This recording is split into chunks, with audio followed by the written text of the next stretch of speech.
And as you travel across these traditional lands and waters, may the spirits of our ancestors guide, look over you, and keep you safe. So once again, on behalf of the Land Council and of the Gadigal mob, welcome, welcome, welcome. Thank you.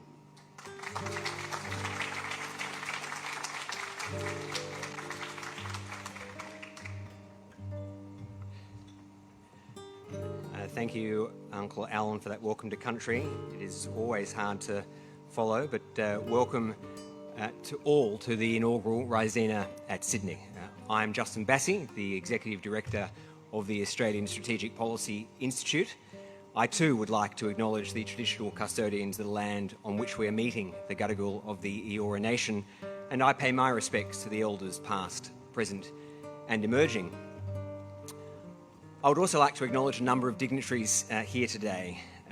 Our two keynote speakers, India's External Affairs Minister, Dr. Jaishankar, and Australia's Minister for Climate Change and Energy, Chris Bowen, Indian High Commissioner Manpreet Vohra, French Ambassador Jean-Pierre Thibault, other diplomats including the Deputy Heads of Mission of Indonesia, Japan and India, Department of Foreign Affairs and Trade Secretary Jan Adams, and to her team, thank you very much for your support. Former Secretary Peter Varghese, other senior Indian Ministry of External Affairs officials, and of course senior Australian government officials.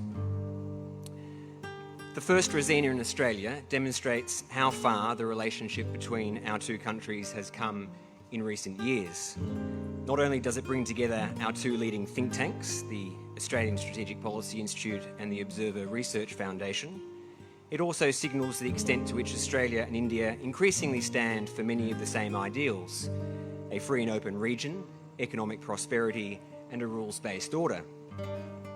Australia and India have recognised that our strategic interests are converging, but we've also recognised that an alignment of interest doesn't by itself make closer cooperation inevitable. Rather, it has taken a determined effort to strengthen our partnerships across economic, foreign and defence policy by grasping shared opportunities and meeting challenges together.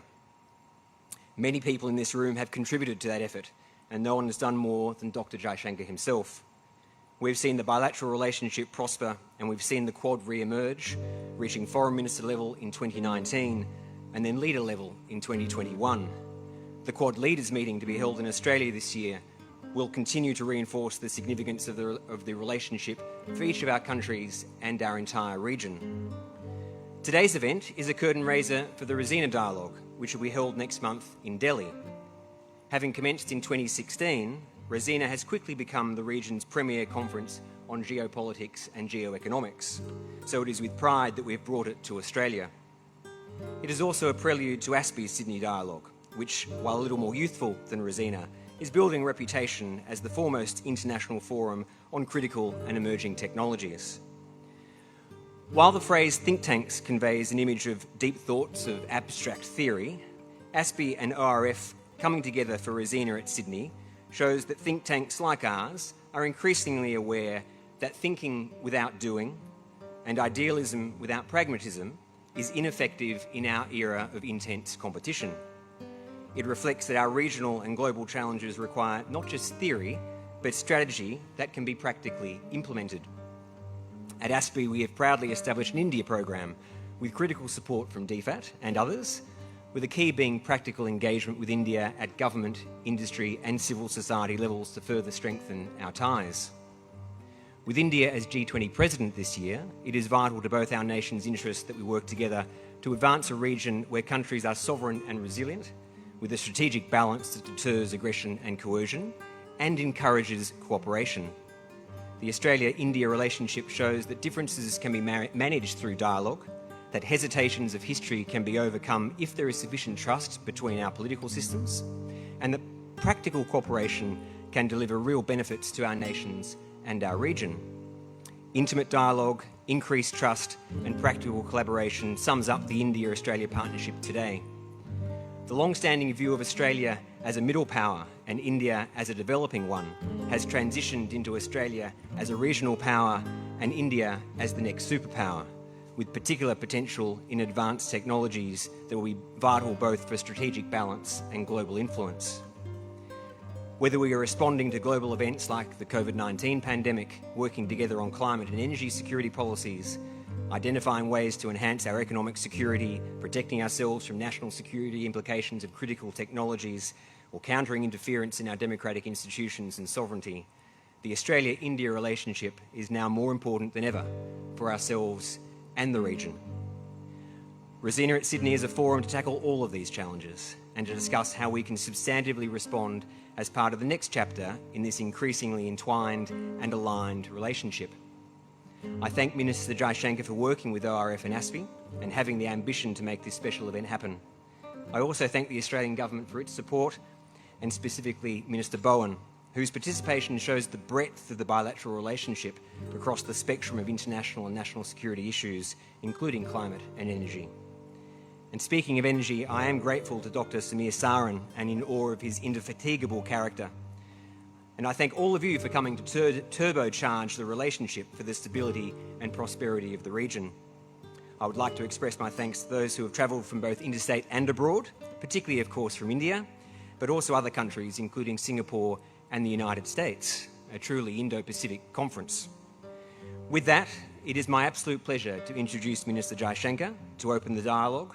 Minister Jaishankar has been India's External Affairs Minister since 2019, and before that he played an instrumental role in Indian foreign policy as Foreign Secretary and numerous ambassadorships, including to the US and China. He is truly a giant of international relations and one of the most influential foreign ministers in the world today. Minister, please do us the pleasure of opening the inaugural Raisina at Sydney.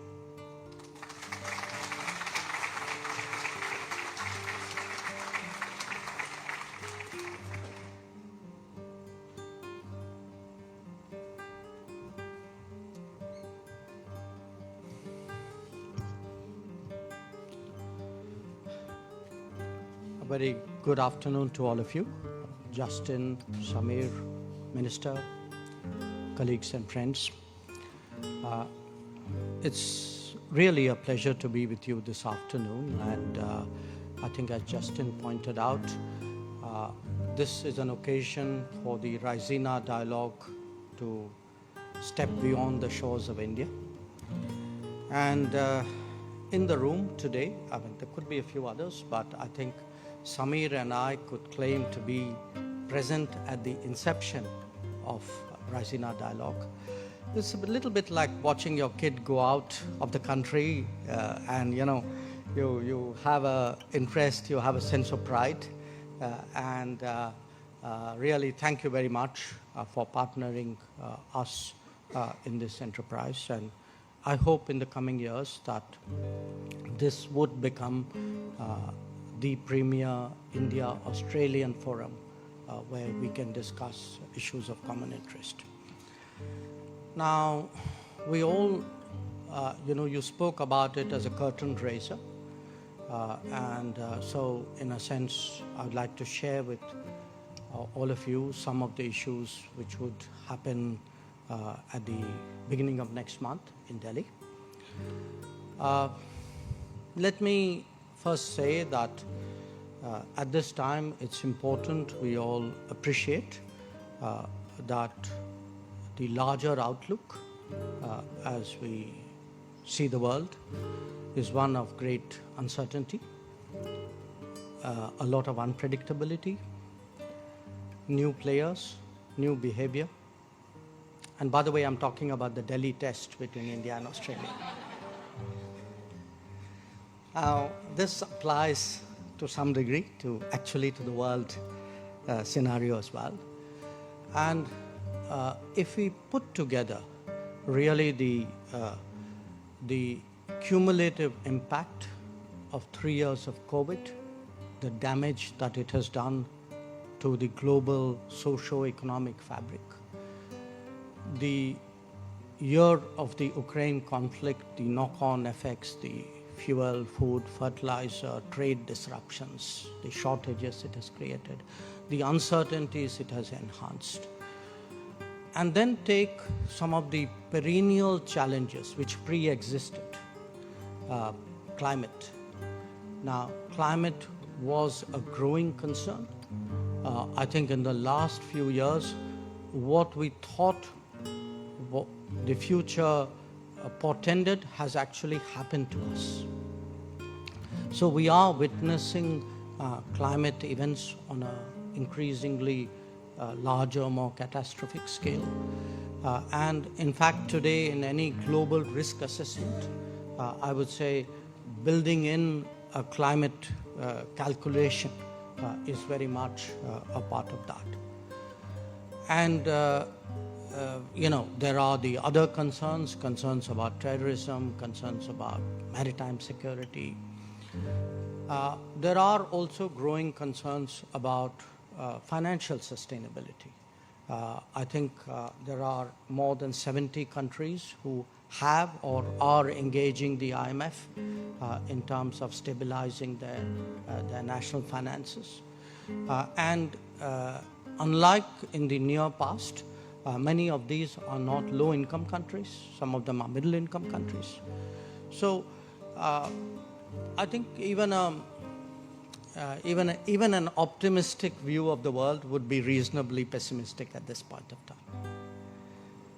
My second point, flowing from that, if there is today really an urgent collective task, it is how to de-risk the global economy. And part of that is, exactly the events that I have referred to. Over-dependence on manufacturing, over-dependence on energy, over-dependence on services. So how do we create more reliable and resilient supply chains? In a more digital world, how do we ensure at least the minimal trust and transparency? Because the fact is that we cannot be agnostic about data in the manner in which we were mistakenly agnostic about products.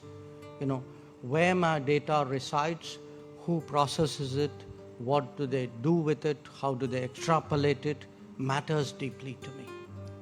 So for us to pretend that all nations are the same, and it's none of our business what happens inside, I think that era is now behind us, and we must not just accept it, we must actually be aware of it and make plans to deal with this. And in fact, Minister Bhavan and I were just discussing, this applies as well to green technologies. We should not end up in a world where our desire to be greener leads us to be more dependent on a few and therefore more insecure. So how do we decentralize? How do we collaborate? How do we diversify? In a sense, how do we democratize the world? Democratize it technologically, democratize it economically. I think this is, I would say, the second point which I would flag for your attention. Now, if I were to pick three words to put before you the state of our contemporary world, those three words for me would be, number one, globalization. Because globalization has worked, it's had its problems, it's had its downsides, but it's had actually an enormous impact, both the pluses and minuses, on global society. Globalization actually has helped to create a rebalancing. You spoke, Justin, about our G20 presidency. G20 itself is proof of that rebalancing, that till 2008, the global leadership such as it was seen as G7. And the fact was that the events of 2008-2009 demonstrated that G7 was too narrow. So I use G20, but I would not stop at G20. I use that as a metaphor to underline the point that if you look today at the production and consumption centers of the world, they are vastly different certainly from what they were in 1945, but I would say almost every decade it's very useful to actually see a decadal chart of who's up and who's down and how the balances are shifting there.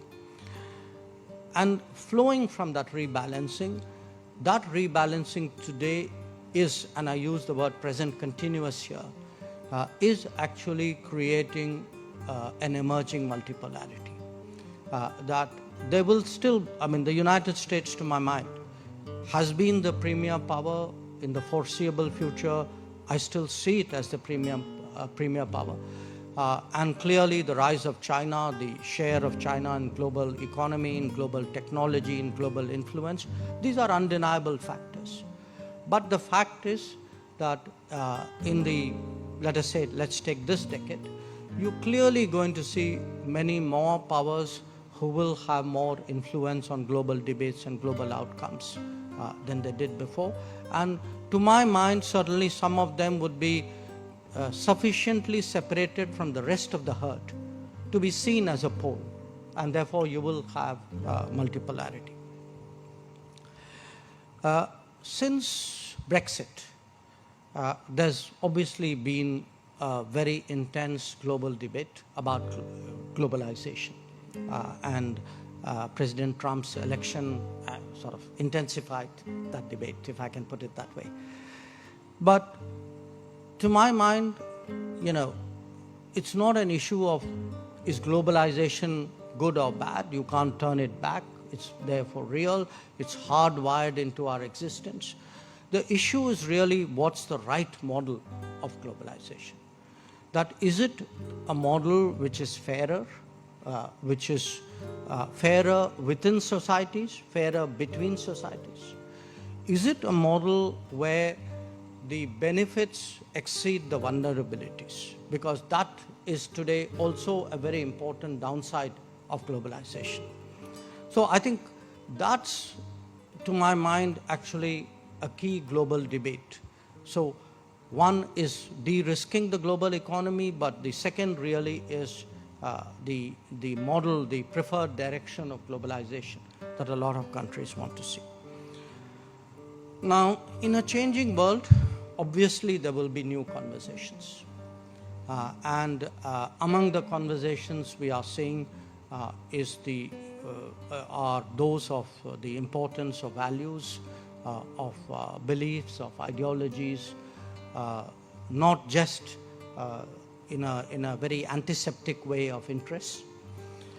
And there is a whole debate which flows out of that, you know. One debate, of course, is that of democratic countries, pluralistic societies, and those who are not. But there's another debate, and it's a debate within the democratic world, which is really whose democracy, whose values, whose definition, whose norms. Because here too, the transformation of the world, the rebalancing, a lot of it derives from an era of, I would say, a G7 dominance, a very Euro-Atlantic view of what is democracy. Now, the fact, if I can put it somewhat immodestly, the fact that democracy is perceived as a global aspiration is actually because India chose to be a democracy at the time of its independence. And because the first country which was decolonizing, and it happened to be the largest country which was decolonizing, chose a difficult democratic path, and then, despite decades of adversity and limited resources, stuck to that path. And stuck to that path when actually other democracies questioned the viability of that path.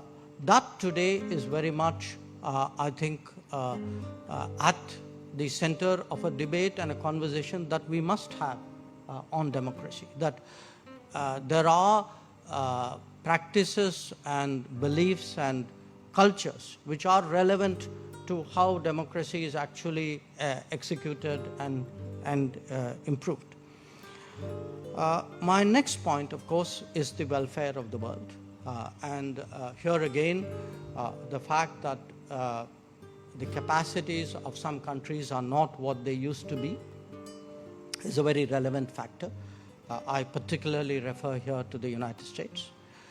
For me, the big change in the last decade is not that the US capacities are relatively less than what they used to be.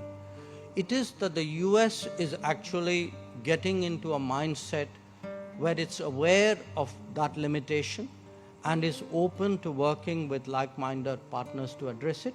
And like-minded partners include countries who are not treaty allies. Now, in Australia, it's not a change you will readily realize because you are a treaty ally. For you, working with the United States is not anything new. It's part of your history for the last 80 years. For us, it is. So, and it's, certainly I would emphasize that there have been big changes in our foreign policy, but I would equally stress that there's been a big change in American thinking, that this is not the same United States with which we dealt with in the 60s or 80s or even, frankly, in 2005. That there is an evolution out there, and that evolution today you can see on a whole range of issues. And as a result, we actually today have new strategic concepts, new geopolitical theaters, if you would, new mechanisms, and obviously the most notable of these in terms of on a conceptual level is the Indo-Pacific. At a mechanism level is the Quad. And the Quad to me is a very, very, it's an enterprise laden with a lot of significance, because if you look at it, there's that Indo-Pacific space, 4 countries, not geographically contiguous at all, with an enormous amount of sea space and some land space between them, but who have in different ways overcome their own past outlook to forge something common in response to a perceived global and regional need. And it's an endeavor with which I happen perhaps to be associated more closely than most others. I'm still probably the only witness in office of the first effort in 2007. And I've seen it at various levels, from doing it as a permanent secretary to a foreign minister, and now we're seeing it as a summit level, and Australia will be hosting the summit soon. So it is, to my mind, a development of great consequence. And I would say that not just us, I look at the foreign policy of our other Quad partners as well. I think today it has a salience which very few would have predicted, perhaps even 2 or 3 years ago. So finally, let me end with a few thoughts on our G20 presidency. It's obviously an extraordinary opportunity. It's a great honor. It's a time when you have a certain convening power and an agenda shaping opportunity. But it's also, as I said initially, a particularly difficult juncture of world politics. The way the G20 works, it works as a troika. So the incoming and the outgoing are associated with the current chair. So we had some visibility, perhaps a little more than visibility, some role as well, a supportive role, when our predecessor chair, Indonesia, was holding that responsibility. So we know that last year was a real struggle, that the Ukraine conflict had very strongly polarized the G20. All of us worked very hard to find some kind of common ground on that issue. I believe that we did succeed finally at the Bali summit, and I really think an enormous amount of credit is due to Indonesian patience and creativity in that regard. But today, the rest of the world expects the G20 to address its concerns. Because the rest of the world actually, and the rest of the world is another about 180 countries, that they have real problems, pressing problems, deep concerns. And they think it is for the G20, as the top 20 economies of the world, to show the direction, to come up with answers, to at the very least be cognizant and if not sympathetic of their concerns. So our hope is that we are able to steer the G20 in the direction in which it should go, to undertake the responsibilities, the remit with which the G20 was originally tasked, which was economic growth and global development.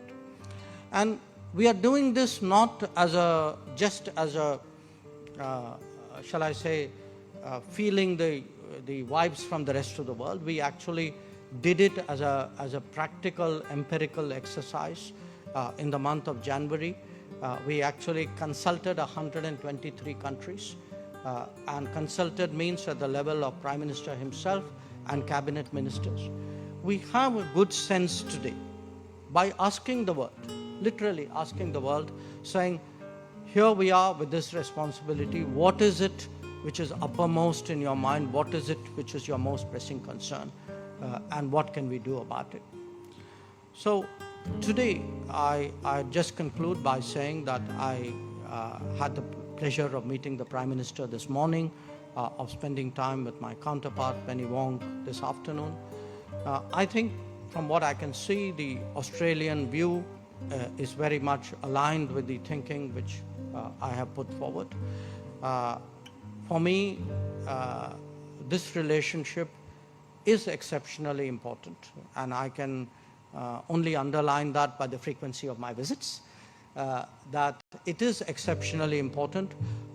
It would, for us, make a big difference in the G20, in the Quad, bilaterally, and I think regionally as well.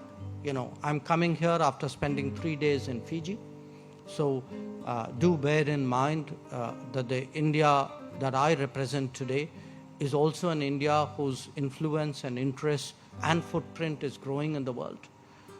We feel we can be of utility and support in regions which may not be that proximate to us. So that too has been part of my conversations in Australia. So once again, I would thank both ASPI and ORF for providing me the opportunity to share some thoughts about our relationship, about my visit, but most important, to show you the first trailer about what's going to happen in Raisina Dialogue. Thank you very much.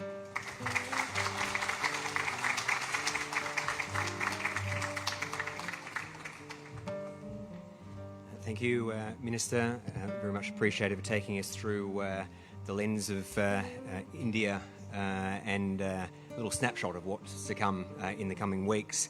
I think what resonates is that to be able to further our democracy, we have to be willing to debate it. That resonated strongly. I'd like now to introduce the Honourable Chris Bowen, Minister for Climate Change and Energy. After entering Parliament in 2004, the Minister has held a wide range of portfolios, including serving as Treasurer, Minister for Human Services, Minister for Immigration and Minister for Small Business. Both climate change and energy are, of course, increasingly portfolios that play dual domestic and international roles, vital for our global partnerships and a key feature of conflict as we're seeing in Russia's war on Ukraine. So it is a pleasure to ask Minister Bowen to provide his remarks.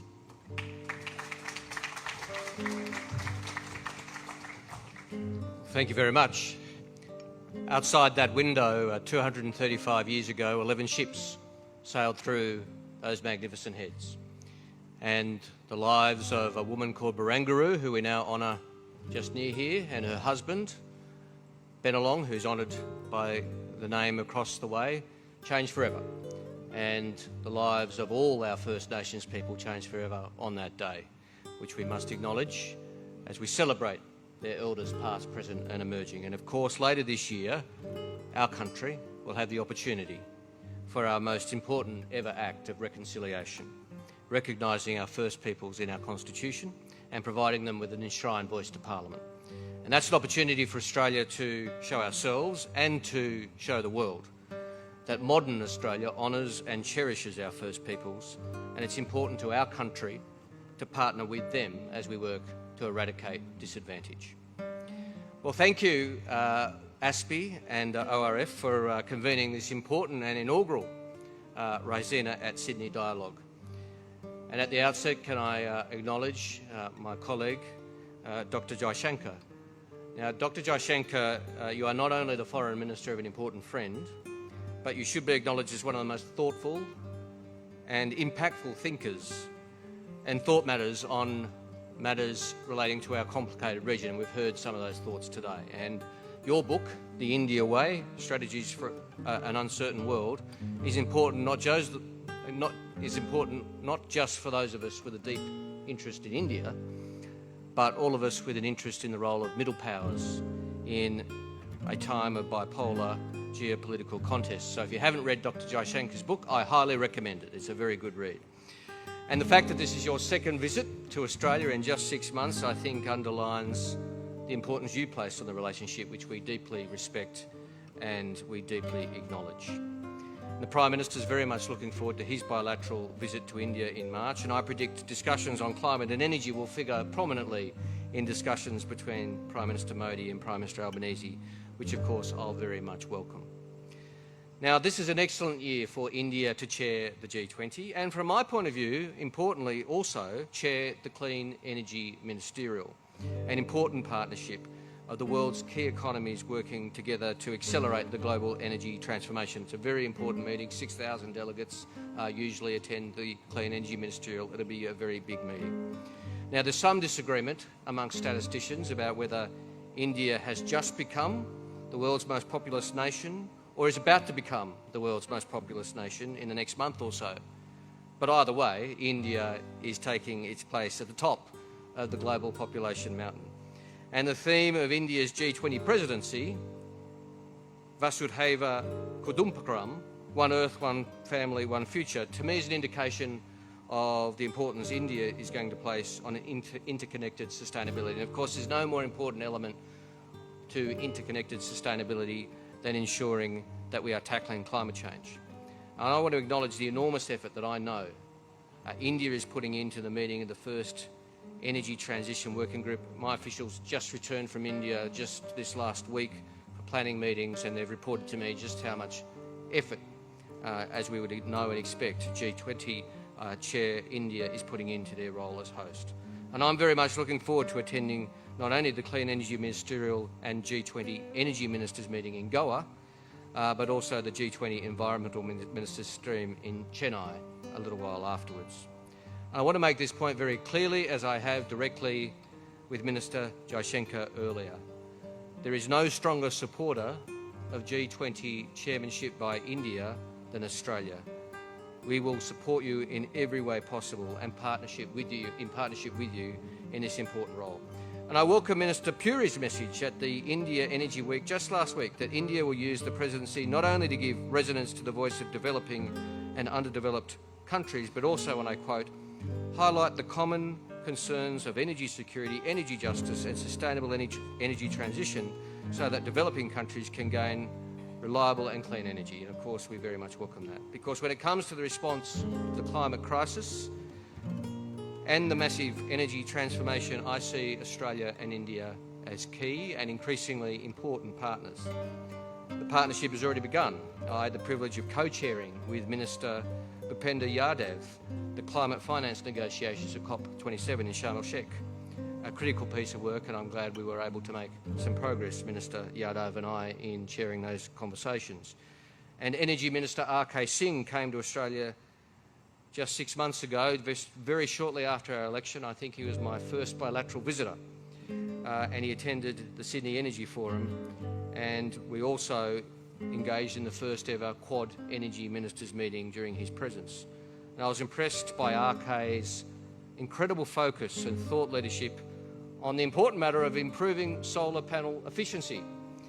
He's very passionate about it, and it's very critical to ensuring that we take the resources we have and make sure that they are working to maximum capacity. I was very pleased to be able to take RK and give him a tour and to show off the Australian ingenuity at the birthplace of the modern solar panel in Randwick, the University of New South Wales School of Photovoltaic and Renewable Energy. And I know he was impressed. He's raised it with me when I've seen him since in other international meetings.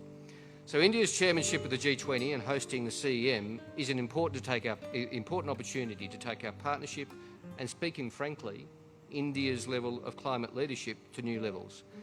And Fatih Birol made this point just last week on his visit to India. He's, of course, the president of the International Energy Agency, and he said India can help drive the global energy agenda on clean energy transitions and energy security with its focus on addressing technology gaps and ensuring diversified supply chains, scaling up clean fuels for the future and mobilising investment.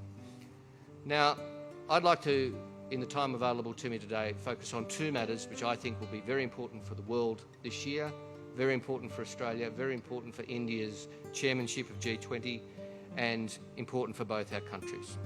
And that's the urgent need for collaboration between all like-minded countries on renewable energy supply chains. The Minister referred to this in his remarks. And secondly, I want to touch briefly on what I regard as the equally urgent need for a greater effort from our multilateral development banks on climate financing. Now, the nexus between the global energy crisis sparked by Russia's invasion of Ukraine and the significant and urgent need to scale up renewable energy production and capacity in coming years both serve as an important backdrop for today's discussion and indeed for the meetings that are going to occur this year. But equally, we need more than ever strong and resilient supply chains. And I'll be very frank, we can't swap what has been in some parts of the world an over-reliance on one form of energy, gas from Russia, with an over-concentration on renewable energy supply chains which are geographically concentrated as well. That would be a backward step. Energy security requires supply chain security, and with that means resilient and diverse clean energy supply chains accompanied by a diversity of potential suppliers. Now, I want to make it very clear, and I want to make it simple. In Australia, we want to manufacture more things, more elements in the renewable energy supply chain. More solar panels, more inverters, more transformers, more batteries, all the above. But we also want India doing the same, and we very much welcome India's efforts under Prime Minister Modi to do just that, because we need trusted and reliable trading partners being more active in manufacturing of the energy supply chain, and India is a trusted and reliable trading partner par excellence. It's in all our interest to make this a reality, so we all need to be stepping up. And I know it will feature prominently in the Quad Energy Ministers' meetings discussions we'll be having this year. It featured prominently in our first ever meeting of Quad Energy Ministers last year. I know it will figure in all the discussions, and we will welcome and support sensible discussions about diversification of renewable energy supply chains through the G20. Now, as I've noted, the transformation to becoming a renewable economy around the world is the biggest economic change since the Industrial Revolution. But we're undertaking this transformation more quickly than our forefathers had to do. To have the best chance of holding the world as close as possible to 1.5 degrees of warming, we need to maximise emissions reduction between now and 2030. Now, friends, 2030 might seem like a long way away. It is 83 months away.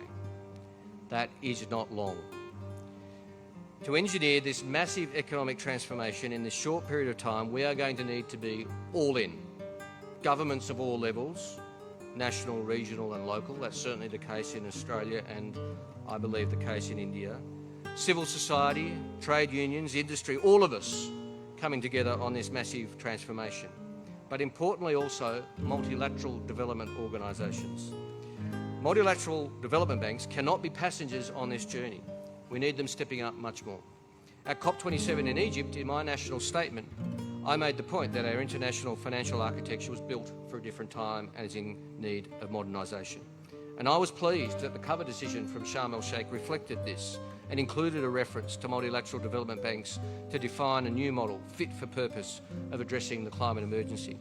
This reflects the growing calls for change, perhaps best exemplified by the Prime Minister of Barbados and her important Bridgetown initiative. These are important words, but this year we have to see more than words. We need to see action, we need to see progress, and I think countries like Australia and India can play an important role in bringing the passion and the thoughts behind things like the Bridgetown initiative to ensure practical, achievable steps forward in multilateral development bank reform. In particular, while public sector investment is important, it's more impactful if it leverages additional private sector investment. Now, in 2021, every dollar of climate finance created by an MDB generated 25 cents of new private finance. For every $1, they generated 25 cents of private finance. Surely we can do better than that. Surely they can leverage more private sector investment than that. So again, I think countries like Australia and India, with our different perspectives, can work together to develop and promote practical, achievable and verifiable improvements to the way MDBs do their work. Now, I've been impressed. It's important we don't overgeneralise. I've been very impressed by the work of the Asian Development Bank, working across our region on the energy transition, but we have not seen, and we need to be frank, that level of commitment from other multilateral development banks. Now, I note the news this week that the current president of the World Bank will leave his position early.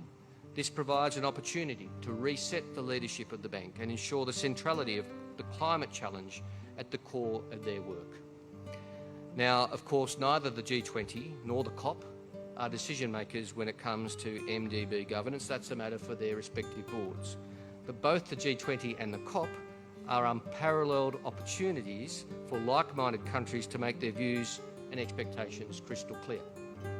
And we expect MDBs to be stepping up to the task, and we expect to see real action from MDBs to improve on this, the most important matter on the global agenda. So friends, in conclusion, when I first visited India in 1998 as a tourist, I fell in love with the country. I have to be honest with you and say I've been back so many times that I have honestly lost count. I don't know how many times I've been back. It's into double figures, I know that. But when I was first in Goa 25 years ago, while I knew I'd be returning often to India, little did I realise or contemplate or imagine that 25 years later I'd be back in Goa, collaborating with the Indian minister on the challenges of our times. We know, that is the Indian and Australian governments, how high the stakes are. We know it, we've lived it. We've both been ravaged by natural disasters in recent times. Last year, India saw extreme weather events across the country during 80% of the year, including the May floods, which caused the loss of life and significant crops. In Australia, 68% of Australians were living in an area covered by a natural disaster declaration in 2022 at some point. 68% of our population at some point covered by a natural disaster declaration, with some of the areas experiencing back-to-back multiple declarations time after time, and some areas hit by bushfires and then floods. So our nations don't just know what will happen if we don't act on climate change. We know that those impacts are here and the lived reality now, and that makes the case for action ever more urgent. Natural disasters are becoming more severe, more frequent, and increasingly less natural.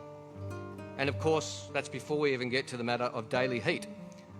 Both our countries have a beautiful environment, but rising heat and prolonged heat waves have huge health implications, particularly for our elderly and less well off, who can't afford air conditioning, live in areas where heat waves are being experienced for longer and longer, and that has its biggest impact on our elderly and most vulnerable. So we all have an imperative for action. We have the reason, we have the will, and with the ability to collaborate.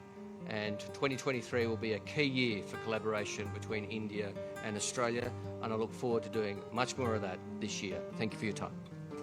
Hello friends, please like and subscribe to my channel and press the bell icon to get new video updates.